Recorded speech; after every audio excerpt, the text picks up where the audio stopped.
Hello, and welcome to this webinar hosted by Emendy College. My name is Dan. Today I'll show you how to create a simple music visualization animation using Blender 2.8. Blender 2.8 is currently beta software, so I recommend you download the latest version from builder.blender.org and then follow along with this. So with that out of the way, let's get started with the tutorial. Right, so what we have here is the default scene, and what I need to do is set up this default cube to have the shape of our audio visualization bars. So on the right hand side in the properties panel, I'm going to go to the object tab and set the scale on the X to 0.3, on the Y to 0.3, and on the Z to 2.5. This gives us a nice long shape that we can use. And then now the next thing we're going to do is set up a keyframe, which is just a point of animation that will then manipulate using the waveforms of a sound to scale this up and down to the beat of the song that we have. So down under the delta transform section here, I have the delta scale Z. I'm going to right click on that and say insert single keyframe. Now when we do that, we want to make sure that our timeline down at the bottom here is set to frame 1. So it'll show 1 in this current frame. And we can see that we have a start and end of 1 to 250. We'll change that when we bring in our music file. Right, so at this point, before I go and do anything else, I just want to give this cube a material, because later on when we duplicate these, we don't want to go ahead and reassign the material to it over and over again. So I'm going to go down to the materials tab over here. And instead of having a principled surface, I'm going to change it to be emission. So it will glow, and we'll see how to enhance that effect later. So I'll change it to emission, and I'm going to give it a nice color, like a deep orange. And I'm going to set the strength to 4. So the strength is the brightness of that. If I go and look at this under the shaded view, we'll see that it looks something like this. And later on, when we go and turn on bloom, it will have this glow effect assigned to it. Okay, so emission, color, whatever you want, and then a strength of 4 or higher. Okay, so the next thing we want to do is set up our timeline and our overall animation to have the length of the audio track we're going to use. So what I'm going to go and do is create a new layout up at the top here. So I'll hit this little plus button, and I'll go to video editing. Now we're not going to edit videos here, but this is where we'll add a soundtrack or a sound clip. So click on video editing, and that will create a video editing layout for us to use. Now we just want to make sure that we are on frame 1 before we add our sound clip. So go down to here, and if it doesn't say 1 in this box, just say 1 there and hit enter. Now we're going to go to add, and we're going to go to sound. Now you can use whatever sound file you want. I'm going to use the one on my desktop here, and I'm going to say add sound strip. Now when we do that, we'll see this green or blue bar running along here, and these last numbers here indicate how long the actual track is in frames. So we want to set the end frames here to be the same as that. So in my case, it will be 2, 6, 8, 4. And now if I zoom out by scrolling my mouse wheel, we can see that my timeline length is the length of the track. Okay, so if we go down and hit play now, we can hear our song playing inside of Blender. Now all we need to do is create the bars that are going to basically visualize each frequency range, and then we're basically done. So let's get on to that.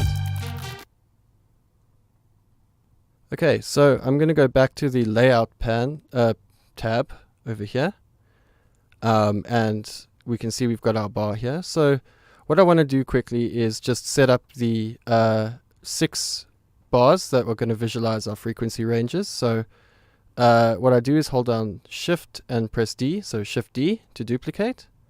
Now, if you don't click anything, then you can drag this around. I'm going to press X and 1 to duplicate it on the X axis, this red line, and then move it one space. And then I'm going to hit Shift R 4 more times so that we have 6 bars looking like this. Great, so now that's set up, we can go and start adding our animations per frequency range to each of these. So in the top left corner, I'm going to move my mouse there until we see this little plus icon, and then I'm going to click and hold and drag down so that we create a split window.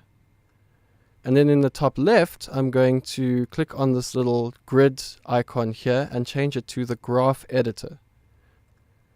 Inside the graph editor, we should see this line and this grid. And what we want to do here is make sure that our play head is at frame 1. So if you want to quickly do that, you can just hit this little rewind button down here. And then I want to just click this drop down and select the Z delta scale, which is the keyframe that we added earlier. And then I'm going to select my first cube over here, this bar, and select the Z delta scale. And then what I need to do is go up to the menu here and say key, bake sound to F curves.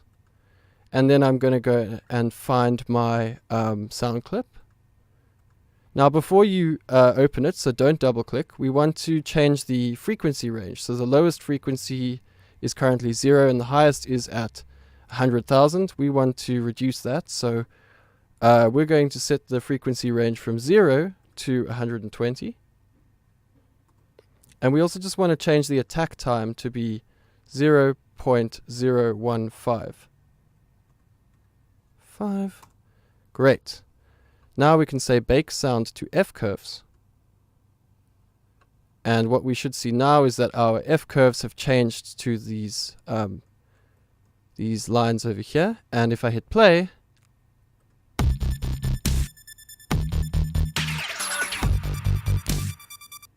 we have the bar scaling up and down based on the 0 to 120 frequency range.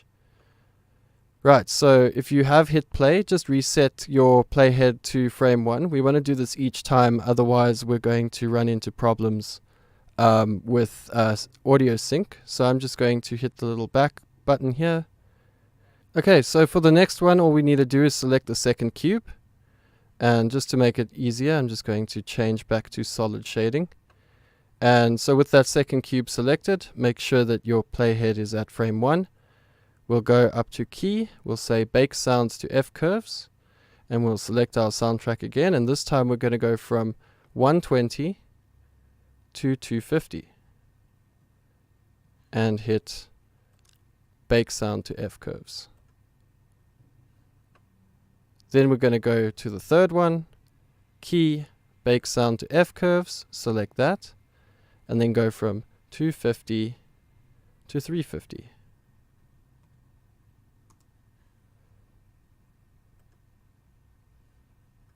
The next one is going to be from 350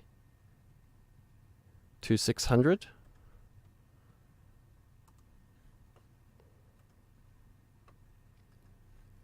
Then 600 to 1000. To 1000. And then lastly, we're going to go from 1000 to 10,000. So 5 zeros, enter bake sound to F curves, and there we go. So now if I hit play,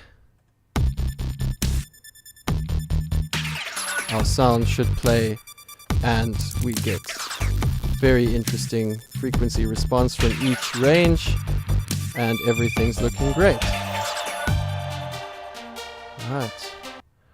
So with that, we're basically pretty much done with this. All that's left is to actually render this out to a video file. So I'll cover the render settings now. So let's go and bring our playhead back to frame 1. And the first thing we want to do is just make the scene look a bit prettier. So what I'm going to do is go to the world shading settings. Under this background here, I'm going to choose the color and make it completely black. If we go to shading, this is what it will look like now. So our bars are going to be completely bright orange and then in a dark background. So when you render this out, you're not going to see this grid behind here. And then what I'm going to do is go up to my render settings here, and I'm going to turn on bloom. So this little camera icon, I turn on bloom, and now if I hit play, we have a nice glow effect going on around our bars. So the last thing we need to do is just set up the camera to render this frame. So to do that, position your window by holding the middle mouse wheel to rotate around to where you think is a good position. Then press Ctrl Alt Numpad 0 to bring the camera over. Now if the camera cuts off your scene on the left or right, we can see that this camera border is cutting off to the left. We want to get this nice in center. We can just right click on the border, and then I can press Shift F to go into a first person view mode, which you can control with the W, A, S and D keys if you play games. Alternatively, we can just right click on the window and press G to move the camera around laterally, and then left click to confirm that. So once we've got the framing the way we like it, we can go back to shaded view. And before we continue anything else, I'm just going to save my file. So I go to File, Save As, and go to the folder you want to save it into, and we'll call this webinar file and save as Blender file. Right, so now all we need to do is render out this frame, and we're going to render it to a video file. Okay, so to render it to a video file, we need to change the output settings. So the output settings are found under here, this icon that looks like a printer. Inside there, we're going to scroll down to this output section here. So the first thing we want to do is change the folder where we save it to. So click the little folder icon to the right and go to wherever you want to save this to. So I'm going to save it here, create a new folder called render, and then say accept, and now that will point to the path where we render the file to. So the next thing we want to do is save it as, we don't want to save out as PNG because that will just save individual images. We're going to save it out as an FFmpeg video. And then under the encoding section, we're going to change the container to MPEG-4. The output quality we can set to high quality, and then we need to change the audio codec to AAC in order for the sound to play. Alright, so now all that's left to do is render out the video file to our hard drive. So to do that, we go up to the render menu and click render animation. And then what Blender will do is capture each frame of animation and render it out to the file. So this can be a lengthy process and take some time. So while that happens, go grab a cup of coffee, go outside and play with the dog for a bit. And when it's done, you will have a video file inside the folder you set up in the output menu, output settings here. And then you will be able to go and share this, use it in whatever resources you need to, bring it into Adobe After Effects or the like, and have a really cool looking visualization. Anyway, thank you very much for watching. We hope to see you soon. And we look forward to seeing more webinars from Emendy Multimedia in the future. Thanks and goodbye.